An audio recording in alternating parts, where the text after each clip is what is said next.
The storm had raged for hours, its ferocity uprooting trees and sending torrents of rain crashing through the dense forest. Amidst the fury of the elements, Zarghul's craft plummeted through the sky, a streak of electric blue illuminating the storm-darkened night.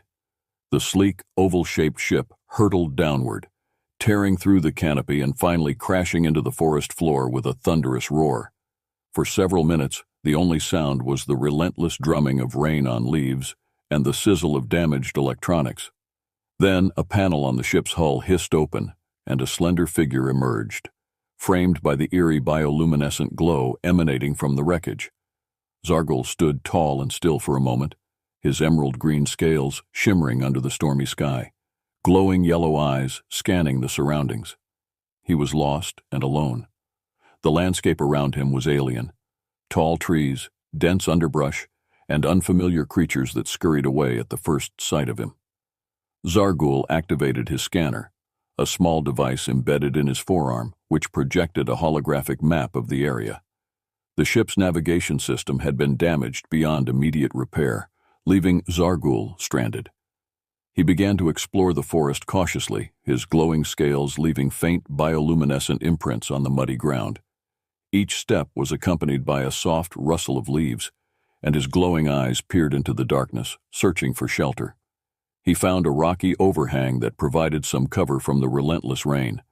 There he sat down, his slender frame curling up tightly as he attempted to conserve energy. The storm passed, and the forest became eerily silent. Zarghul's eyes adjusted to the darkness as he listened intently to the night sounds. He noticed movement in the underbrush, the subtle shifting of leaves, and the occasional rustle of an unseen animal. A distant howl echoed through the forest, sending a chill down Zarghul's spine. He couldn't afford to remain exposed for long.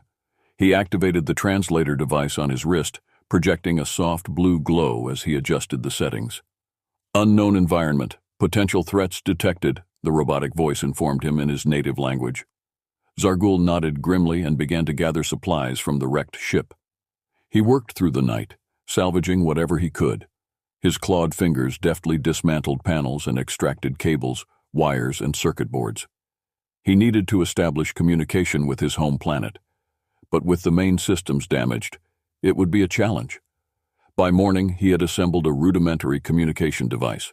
Exhausted but determined, he activated it, hoping to send a distress signal. However, the signal was weak, and the storm had left interference in the atmosphere. He slumped back, scales dimming with fatigue and sorrow. The glowing yellow of his eyes flickered as he sat under the rocky overhang, pondering his next move. He knew he needed to find help, or at least a safer hiding place. Meanwhile, in the small nearby town of Millfield, the storm had left the residents shaken. The eerie blue glow seen through the trees and the thunderous crash had sparked rumors of a glowing monster. People spoke of strange lights and unearthly sounds echoing through the forest. Fear spread like wildfire. Lucy, a bright and curious 12-year-old girl, overheard the rumors at the breakfast table. Her mother frowned as she listened to the neighbors talk. "Some creatures out there," old Mr. Harris muttered over his coffee. "Saw it myself, I did. Glowing like a ghost and as tall as a tree." "Nonsense," Lucy's mother said dismissively. "Probably just a bear." But Lucy was intrigued. She had always loved the forest and found solace among the trees. The idea of a glowing monster fascinated her, and she decided she had to see it for herself. That afternoon she packed her backpack with a flashlight, a notepad, and a sandwich, then slipped away from home. She ventured into the forest, following the rumors of strange lights and noises. As she moved deeper into the woods, she began to notice faint bioluminescent footprints on the muddy ground. Her heart pounded with excitement. She followed the glowing trail to a rocky overhang and froze as she caught sight of Zarghul, his scales dimly glowing as he worked on his makeshift device. For a moment she couldn't move, fear and curiosity battling within her. Then, slowly, she stepped forward, her flashlight beam illuminating Zarghul's gaunt figure. "Hello," she whispered softly, her voice trembling. Zarghul's head snapped up, and he emitted a series of clicks and whistles, his scales brightening as he rose to his full height. He towered over Lucy, his glowing yellow eyes fixed on her. Lucy took a deep breath, and offered a tentative smile. "I'm Lucy." Zargul remained motionless for a moment, then cautiously extended one of his slender arms and placed a clawed hand gently on her shoulder. A soft glow spread across his scales, and Lucy felt an odd but comforting warmth. "You lost?" she asked, pointing to his wrecked ship. Zargul tilted his head, emitting a low hum as his translator struggled to interpret her words. Finally, the device produced a halting response. "Yes, lost." "Don't worry," Lucy said with determination. "I'll help you." Zargul stared at her for a long moment before his scales shimmered softly in gratitude. He didn't understand much of her language, but her kindness was unmistakable. And so, a lonely alien feared by all found hope in the friendship of one brave human girl. Lucy returned to Millfield that evening, her head buzzing with excitement. Zargul was like nothing she had ever seen before, tall, covered in shimmering scales and with glowing eyes that seemed to pierce the darkness. She knew that others wouldn't understand, that fear would grip the townsfolk if they learned of his presence. The next day, she decided to skip school. After packing her bag with apples, bread, and a few bottles of water, she set out for the forest again. This time, she brought along a notebook and pencils, determined to learn more about her mysterious new friend. When she reached the rocky overhang, she hesitated, wondering if Zargul would still be there, or if he'd have moved on. But then she saw the faint glow from the crevice and heard the soft hum of his translator device. He was tinkering with the wires, trying to fix the communication device, but looked up as soon as he heard her approaching. Zargul emitted a series of clicks and whistles, and his scales glowed warmly as he recognized Lucy. She waved at him and carefully approached, setting her backpack on the ground. "Hi, Zargul," she said cheerily. "Hello, Lucy," Zargul replied through the translator, still struggling with her language. Lucy reached into her bag and pulled out an apple, offering it to Zargul. He examined it curiously before cautiously taking a bite. His scales glowed with a faint blue as he chewed thoughtfully. "It's good, right?" Lucy asked. Zargul nodded, and Lucy took out a slice of bread, which he accepted gratefully. After sharing the makeshift meal, Lucy opened her notebook and began drawing.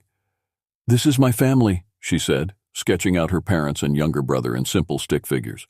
"And this is my town." She drew houses, shops, and the school, adding little notes in the margins to describe each place. Zargul watched intently, his yellow eyes scanning the pages. "Family," he said finally, pointing at her drawing. Lucy nodded eagerly. "Yes, family." Zargul's scales shimmered softly, and he took the pencil from Lucy. He began to draw on a fresh page, creating a series of intricate geometric shapes and glowing lines. The shapes twisted and overlapped, forming a constellation-like pattern. He tapped the page and pointed to himself. "My family," he said softly. Lucy stared at the drawing, trying to make sense of the shapes. It looked like a star map, each line connecting to form a vast network. "Are they far away?" she asked. "Far," Zargul confirmed through his translator. "Home, very far." "We'll find a way to get you back to them," Lucy promised. She drew a small figure of herself next to Zargul's family constellation and wrote her name in large letters. "Lucy, friend," she said, pointing at herself. Zargul studied the drawing for a moment before placing a clawed hand gently on her shoulder. "Lucy, friend," he repeated, his scales glowing warmly. Chapter 2. A New Hope. Over the next few days, Lucy returned to the forest daily, bringing more food and supplies to Zargul. She even managed to sneak out an old blanket from her house, which she offered to Zargul to keep him warm at night. In return, Zargul shared small trinkets from his ship, a glowing crystal that pulsed softly when touched, a pair of translucent goggles that displayed holographic images, and a strange metallic cube that vibrated with an otherworldly hum. "What is this?" Lucy asked, holding up the cube. Zargul tapped the translator device on his wrist, emitting a series of clicks before the robotic voice replied. "Memory cube." "Memory?" Lucy asked, puzzled. Zargul nodded and pressed the cube. Holographic images projected from it, showing a world far different from Earth, a planet with towering crystalline structures and floating islands, where bioluminescent beings moved gracefully through the air. The images shifted to show a family of emerald green aliens, similar to Zargul. "Is that your family?" Lucy asked, pointing to the images. Zargul nodded, and Lucy watched in awe as the holograms shifted to show different landscapes and cities. She felt a pang of sadness as she realized how far Zargul was from home. "We'll get you back there," she said firmly. "I promise." Over the next few days, Lucy and Zargul worked together to repair the communication device. Lucy didn't understand much about alien technology, but she handed Zargul tools and kept him company as he worked late into the night. Meanwhile, rumors of the glowing monster continued to spread through the town. Some people claimed to have seen strange lights in the forest, while others heard unearthly noises echoing through the trees. The townsfolk grew increasingly fearful, and a local hunter named Jack began organizing nightly patrols to search for the creature. But Lucy remained undeterred. She knew she had to protect Zargul and help him find his way home. One evening, after sneaking back from the forest, she quietly entered her father's study and found a dusty old radio set he had used during his time in the military. The next day, she brought the radio to Zargul, who examined it with interest. He took it apart and began incorporating its components into his communication device. After hours of tinkering and testing, he finally managed to get a weak signal. "Can you send a message now?" Lucy asked, her eyes wide with hope. Zargul nodded, and his translator device crackled to life. "Zargul, to Homeworld. Location, Earth. Request assistance," he spoke slowly, the translator's robotic voice echoing in the rocky overhang. A soft hum filled the air as the signal was transmitted. They waited in tense silence, listening for any response. Finally, a faint voice crackled through the translator. "Message received. Assistance en route." Lucy and Zargul exchanged hopeful smiles, and Zargul's scales shimmered with a soft glow. It would take a few days for his people to reach Earth, but help was finally on the way. "We did it, Zargul!" Lucy exclaimed, giving him a quick hug. Zargul nodded, his yellow eyes glowing warmly. He placed a clawed hand on her shoulder and said softly, "Lucy, friend." But as they waited for Zargul's people to arrive, danger loomed closer. Jack and his patrols were becoming more organized, and the townsfolk's fear was reaching a boiling point. Zargul would have to find a way back home quickly, or he would face the wrath of a frightened and angry town. Lucy and Zargul shared a quiet triumph after sending out the distress signal. The days until Zargul's people would arrive stretched out like a vast ocean between them and safety, but they both believed their signal had reached its destination. During these waiting days, Lucy continued to sneak away to the forest with provisions. She would visit Zargul in the rocky overhang, bringing him food, blankets, and her notebook filled with drawings. She also brought a flashlight, a compass, and anything else she thought could help him. Every day was a new adventure for Lucy and Zargul. Though their language barrier limited their conversations, they learned to communicate through gestures, drawings, and the occasional word translated by Zargul's device. Day 1. Trust. On the first day after their distress signal had been sent, Lucy brought along a couple of blankets and a sweater for Zargul, knowing the nights were cold. When she reached the rocky overhang, she found Zargul curled up, his scales glowing faintly.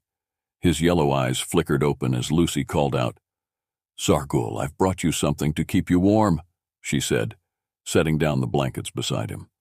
Zargul extended his slender arm, gently touching the soft fabric with his clawed fingers. He looked at Lucy, a questioning expression in his glowing eyes. "It's called a blanket," Lucy explained. "It's for warmth." She draped the blanket over his shoulders, and Zargul's scales shimmered brightly as he let out a soft hum of approval. He wrapped the sweater around his torso, leaving his clawed hands free to continue working on his device. "Better?" Lucy asked. Zargul nodded, emitting a low hum and giving her a thumbs up, a gesture he'd learned from her. "Good," Lucy said, smiling. "I'll be back tomorrow." Day 2. Exploration. On the second day, Lucy and Zargul ventured further into the forest together. Zargul wanted to familiarize himself with the landscape, while Lucy guided him, pointing out the different plants and animals. Zargul listened intently, occasionally recording new information on his translator device. "See this?" Lucy said, pointing to a cluster of mushrooms growing on a decaying log. "These are called mushrooms, but some can make you really sick. Mushrooms. Dangerous, Zargul repeated through the translator. Lucy continued leading him through the forest, explaining the different plants and wildlife they encountered.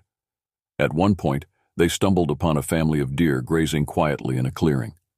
Zargul stood still, watching them with wide eyes. Amazing, he whispered. As they returned to the rocky overhang later that day, Zargul tapped his translator and said, "Lucy, good guide." "Thank you, Zargul," she replied, beaming. "And you're a good friend." Day 3, Light Show. On the third day, Zargul decided to share some of his world with Lucy. When she arrived at the rocky overhang, she found Zargul seated cross-legged, tinkering with a small metallic cube. His glowing scales cast soft light on the rocky walls around them. "Zargul, what's that?" Lucy asked, pointing to the cube. "Memory cube," Zargul replied. He tapped the top of the cube and it sprang to life, projecting holographic images of his home planet into the air. The rocky overhang was suddenly filled with shimmering light. As the holograms displayed bioluminescent cities, floating islands and lush alien landscapes. Lucy gasped, watching as translucent beings floated through the projections, their scales glowing like Zargul's. "Is this your home?" Lucy asked, mesmerized. "Yes," Zargul replied. "Home." The hologram shifted to show a constellation of stars and geometric shapes, representing his family.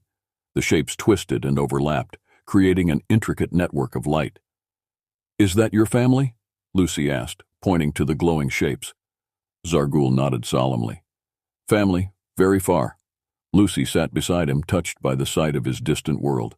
She drew a small picture of herself in her notebook and pointed to the holographic network. "Lucy, family," she said softly. Zargul's scales glowed brightly, and he placed a clawed hand on her shoulder. "Lucy, friend." Day 4. Trouble looming. On the fourth day, Lucy heard troubling news from her brother Timmy. "Dad said Jack is organizing another search party tonight," he whispered as they did their homework at the kitchen table. "Search party?" Lucy asked, her eyes widening. "Yeah," Timmy continued.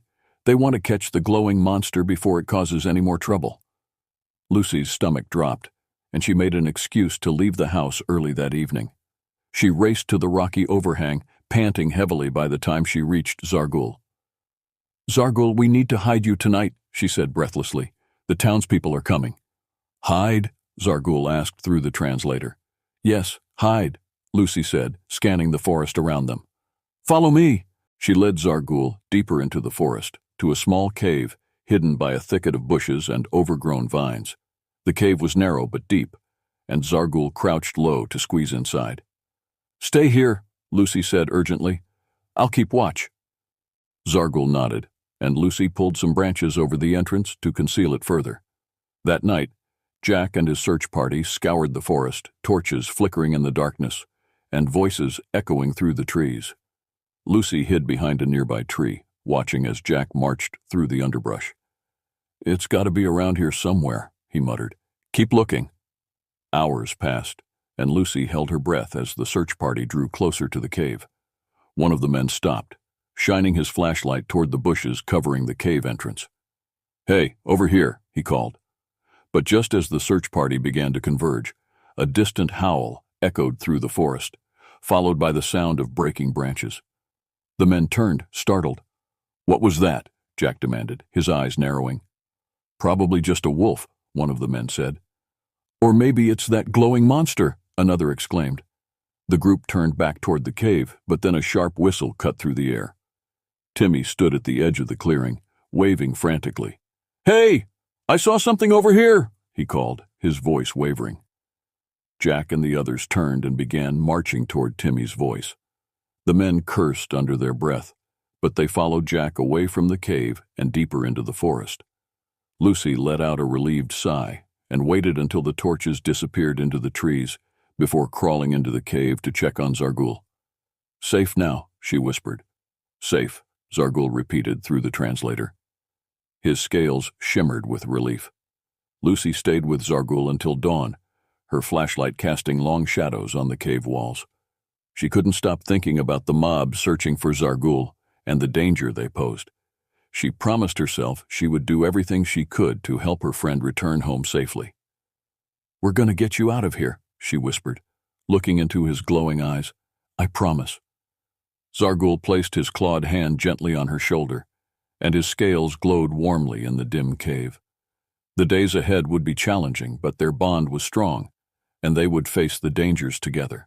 The townsfolk's fears had intensified after the failed search party returned from the forest empty-handed. Jack's ominous warnings about the glowing monster grew more convincing with each retelling. He spun tales of how the creature might terrorize their families, how it could attack them in the dead of night. Panic and suspicion spread like wildfire. In a makeshift meeting hall, hastily set up in the town square, Jack stood at the forefront, his eyes scanning the crowded room. "That thing is out there," he bellowed. "It's hiding in the forest, waiting to strike. We must act now before it's too late." The hall erupted in a murmur of fearful whispers and nervous glances. Jack looked around at the anxious faces before continuing. "We need to protect our families. If we don't capture this creature soon, who knows what will happen." Lucy stood at the back of the room, hidden behind a group of older women. Her hands trembled as she listened to the mob's fervor. She knew she had to warn Zarghul, but Jack's speech grew more urgent. "This evening we're forming a bigger search party," Jack announced. "Everyone who wants to protect this town, meet me at sundown.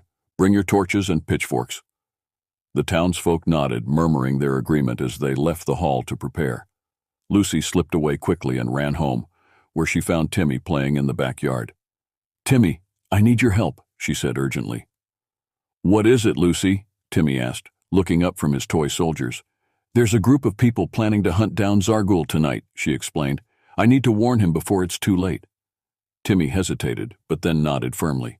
"What do you need me to do?" "Just keep them away from the forest as long as you can," she said. "I don't care how you do it." "Got it," Timmy said. "Be careful, Lucy." Lucy grabbed her backpack and hurried into the forest. She arrived at the rocky overhang breathless and found Zarghul tinkering with his device. "Zarghul!" she called. "We need to leave now." Zarghul looked up, puzzled. "Leave? The townspeople are coming for you," Lucy said. "They're bringing torches and pitchforks." Zarghul's scales dimmed with worry. "Danger. Yes, danger," Lucy replied urgently. "We need to find a safer place to hide." Zarghul packed up his tools quickly, and together they ventured deeper into the forest. Lucy guided him through the dense underbrush until they found a small clearing surrounded by tall pines. In the center of the clearing stood a massive oak tree with a hollow trunk. "This is where my friends and I used to build forts," Lucy explained. "It's the best hiding place I know." Zarghul examined the hollow trunk before squeezing inside. The space was just large enough to accommodate his slender frame. "Stay here," Lucy said. "I'll keep watch." As night fell, the torches of the search party flickered in the distance. The low hum of anxious voices and the crunch of leaves underfoot grew louder as the mob approached the forest. Jack led the group, a torch in one hand and a pitchfork in the other. "Spread out," he ordered. "Search every inch of this forest." The mob fanned out, their torches casting long shadows on the trees. Timmy lurked at the edge of the clearing, watching the search party closely. When they drew too near to Zarghul's hiding place, he shouted from the opposite direction. "Over here, I think I saw it." Jack and the others turned toward Timmy's voice and began moving away from the oak tree. "Keep looking," Jack called. Lucy crouched low in the bushes, holding her breath as the mob passed by. She could see the flickering torches through the leaves, their light illuminating Jack's determined face. After several tense minutes, the search party moved further away, drawn by Timmy's false trail. Lucy waited until she could no longer see the torches before slipping into the hollow tree. "They're gone for now," she whispered to Zarghul. "But we can't stay here forever." Zarghul's glowing eyes studied her face. "Where go?" Lucy thought for a moment before snapping her fingers. "The cave," she exclaimed. "Remember the cave where we hid last time? It's the safest place in the forest." Zarghul nodded, and they carefully made their way through the trees, avoiding the search party as they traveled toward the cave. The darkness was only punctuated by the occasional flicker of torchlight in the distance. They reached the thicket of bushes concealing the cave and slipped inside. Zarghul settled into a corner, while Lucy sat near the entrance. her flashlight casting long shadows on the rocky walls. She could hear the distant voices of the search party growing fainter. "Safe," Zarghul said softly, his scales glowing with relief. "Safe," Lucy agreed. She gave Zarghul a reassuring smile before pulling out her notebook. "We need a plan," she said. "It won't be long before they come back." Zarghul watched as Lucy drew a map of the forest, marking the rocky overhang, the hollow oak tree, and the cave. "They'll search everywhere tonight," she said, pointing to the landmarks on the map. "We need to stay hidden here until morning." Zarghul nodded solemnly. "Lucy, good friend." Lucy patted his arm. "And you're my good friend, Zarghul. We're going to get you home." Together they stayed up through the night, listening to the sounds of the forest and planning their next steps. They knew they couldn't hide forever, and Lucy was determined to protect Zarghul until his people arrived. As dawn broke, the search party finally dispersed, leaving the forest in uneasy silence. Lucy and Zarghul emerged cautiously from the cave, weary but safe. They needed to find a new hiding place and continue working on their plan to escape. The townsfolk's fear was growing, but Lucy remained determined to help her friend, no matter the cost. Dawn broke over Millfield, casting long shadows through the trees and illuminating the quiet town below. In the forest, Lucy and Zarghul emerged cautiously from the cave, their eyes scanning the surroundings for any signs of danger. The search party had long since dispersed, but Lucy knew it was only a matter of time before Jack rallied the townsfolk again. "We can't stay here," she said firmly. "We need to find somewhere safe." Zarghul nodded. "Safe? Yes." They walked cautiously through the forest, their footsteps muffled by the thick underbrush. Eventually they found a small grove deep in the woods where the trees grew close together, their branches forming a natural canopy overhead. "This will have to do," Lucy said, looking around, "at least for now." Zarghul crouched low, his scales dimming to blend in with the shadows. He glanced at Lucy and tapped his translator device. "Home? When?" Lucy frowned. "I don't know, Zarghul," she said softly, "but I'm sure they're coming." She tried to sound confident, but the uncertainty gnawed at her. How long would it take for Zarghul's people to arrive? And could they evade the search party until then? A new plan. After ensuring Zarghul was well hidden, Lucy returned to town to gather more supplies. She slipped into her house where Timmy was waiting anxiously. "Did they find him?" he asked. "No," Lucy replied, shaking her head. "But they're still searching." Timmy chewed his lip nervously. "What are we going to do?" "I need your help again," Lucy said urgently. "Can you keep them away from the forest tonight?" Timmy hesitated, but then nodded firmly. "I'll think of something." After packing her bag with food, water, and a blanket, Lucy headed back to the forest. On her way, she stopped by her father's shed and found an old radio set he had used during his time in the military. She knew Zarghul could use it to boost the signal of his communication device. A desperate defense. That evening, Lucy and Zarghul sat in the grove, tinkering with the radio equipment. Zarghul carefully dismantled the old radio, pulling out wires and circuit boards to incorporate into his device.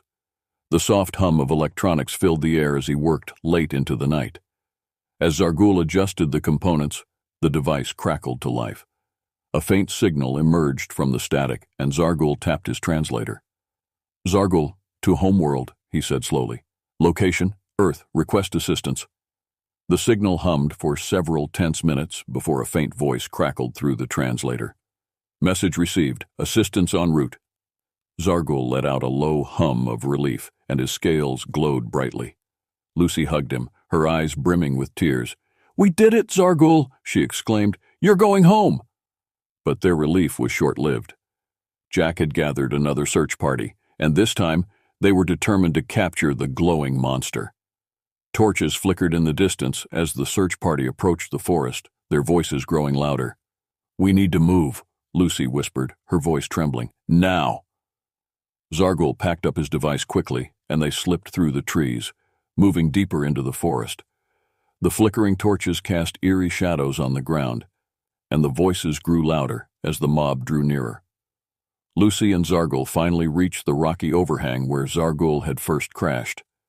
They crouched low behind a boulder, holding their breath as Jack and the search party approached.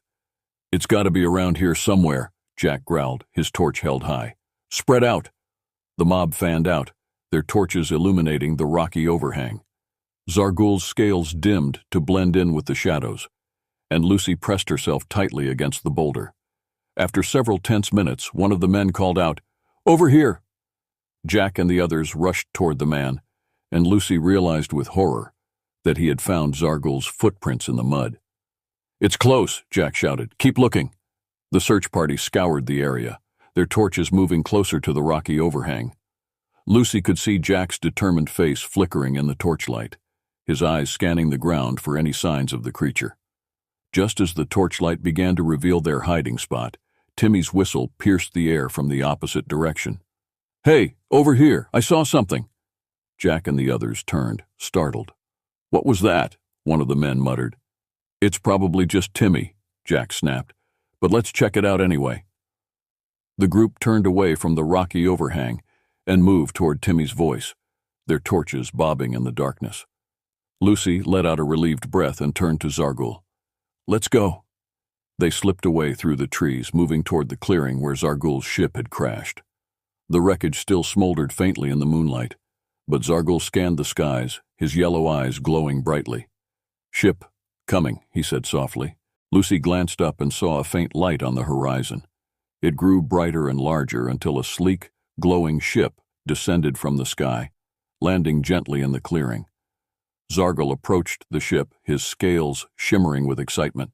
The door hissed open, and a group of slender aliens with emerald-green scales stepped out, their glowing eyes scanning the surroundings.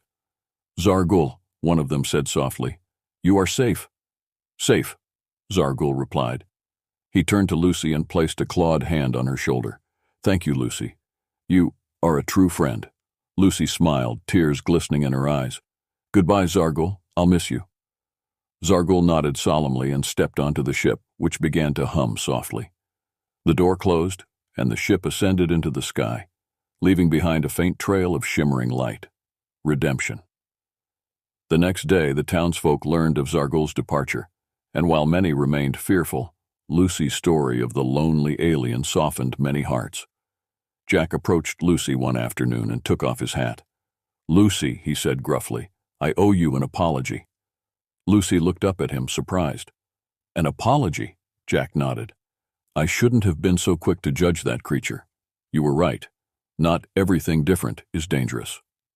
From that day on, the town became more open-minded and accepting. Lucy's friendship with Zarghul became a local legend, and the townsfolk would often visit the forest, hoping to catch a glimpse of a glowing light. As for Lucy, she would often return to the forest, looking up at the stars and hoping that one day she would see the faint glow of Zarghul's ship returning. Far above in the depths of space, Zarghul looked back at Earth, his scales glowing softly, and wondered if he would ever see his human friend again.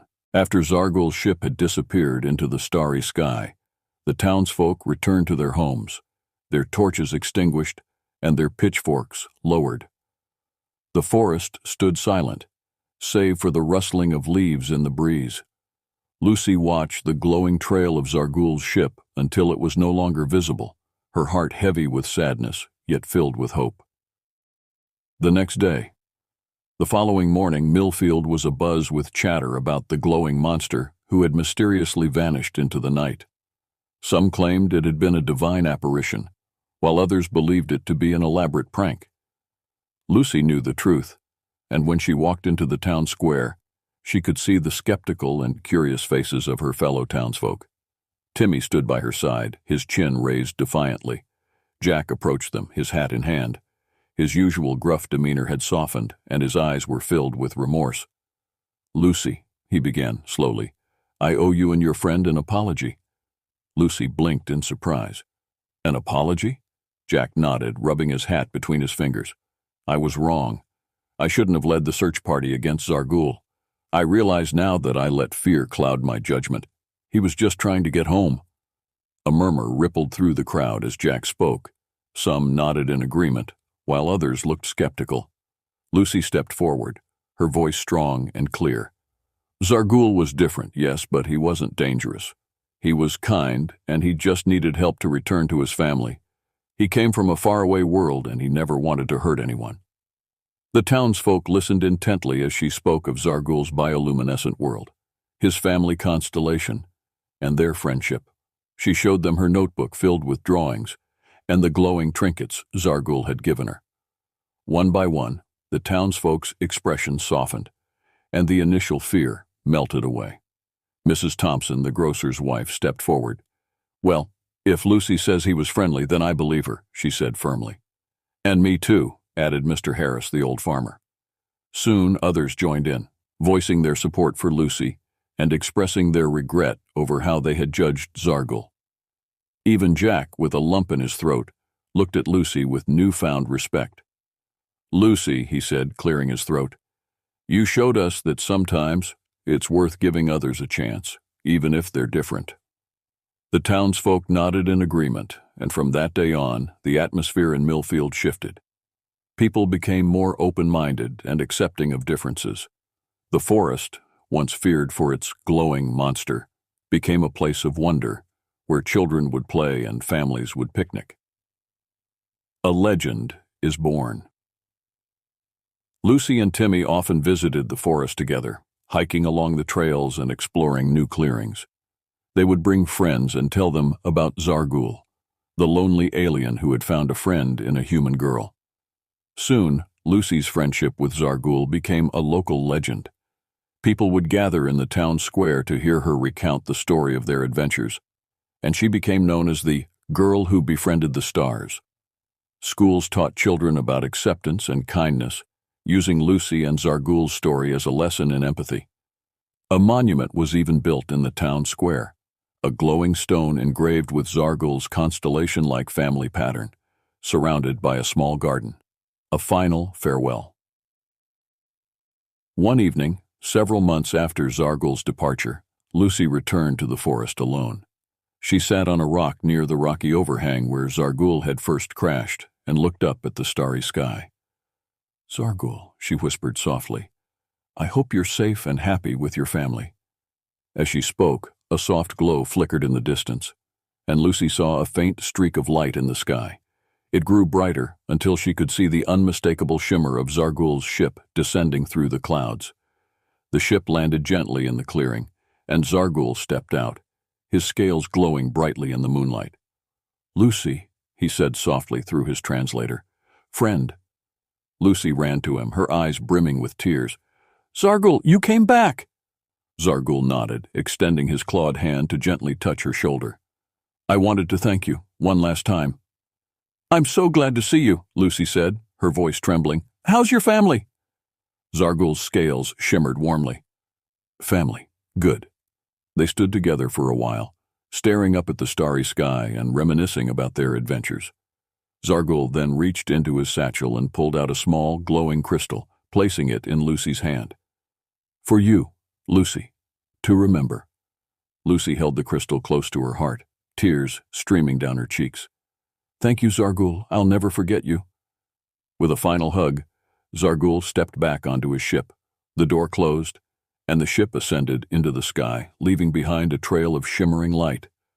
Far above, in the depths of space, Zargul looked back at Earth, his scales glowing softly as he whispered, "Goodbye, friend."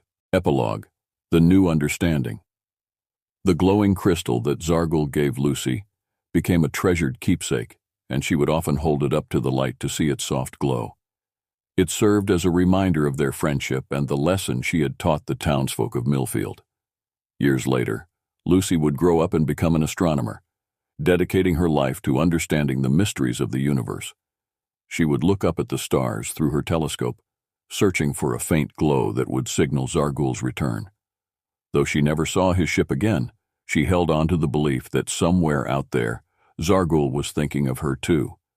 And every time she told her story, she ended with a simple message. No matter how different we are, kindness can always build a bridge between worlds.